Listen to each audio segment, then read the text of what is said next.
అందరికీ నమస్కారం. ఈరోజు మన డిప్యూటీ సీఎం పవన్ కళ్యాణ్ ఉమ్మడి విజయనగరం జిల్లా సాలూరు, మక్కువ పరిసర ప్రాంతాల్లో పర్యటించటం మంచిదే.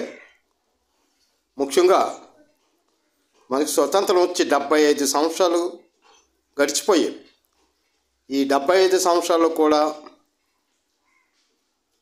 ఈ విజయనగరం జిల్లాలో ఉన్నటువంటి మక్కువ, సాలూరు, పార్వతీపురం, అటు గుమ్మలక్ష్మీపురం, అలాగే మొండెంకుల్, నీలకంఠపురం ఇవన్నీ కూడాను ఒరిస్సాకి సరిహద్దు ప్రాంతాలు.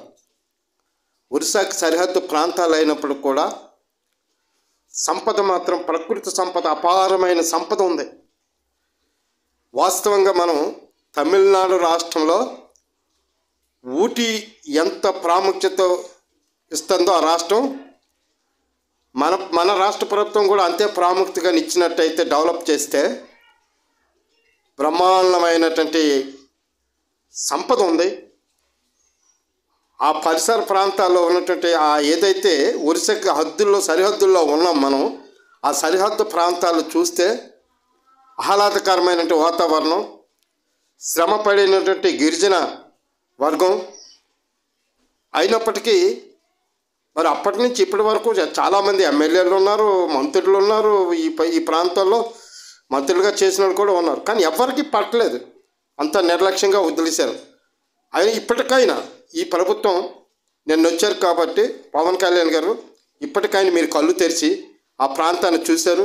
ఆ ప్రాంతాన్ని చూసి ఆహ్లాదకరమైన వాతావరణం ఉంది, నేను 3 నెలలకు ఒకసారి వస్తానని మరి కొన్ని అభివృద్ధి కార్యక్రమాలకు శంకుస్థాపన చేసి వెళ్ళారు. కానీ ఇక్కడ ఒకటి ఏంటంటే, పక్కనే ఉన్నటువంటి మంత్రి గారు సంజీవ్ రాణి గారు మాత్రం డమ్మింగ్ చేశారు. మీరు చాలా అది బాధాకరమైన అంశం. ఎందుకంటే మీ మంత్రి కనుకనే ఆ మంత్రికి ఇవ్వాల్సినంత స్థానం కానీ ఏమీ లేకుండా పూర్తిగా డమ్మి అయిపోయి పత్రికలు మాత్రమే పరిమితమయ్యారు. మీరు ఏదైతే నిన్న శంకుస్థాపన చేసి వెళ్ళారో మళ్ళీ 3 నెలలకు వస్తానన్నారు. 3 నెలల లోపే ఆర్డర్లు వేయండి, పనులు పూర్తి చేయండి. మళ్ళీ 3 నెలలకు వచ్చినప్పుడు ఇంకో పని ప్రారంభించండి, ఆ అభివృద్ధి చేయండి. అలా అభివృద్ధి చేస్తే ప్రకృతి సంపద విపరీతంగా ఉంది. అక్కడ గిరిజనులకు అందరికి కూడా ఉపాధి కలుగుతుంది.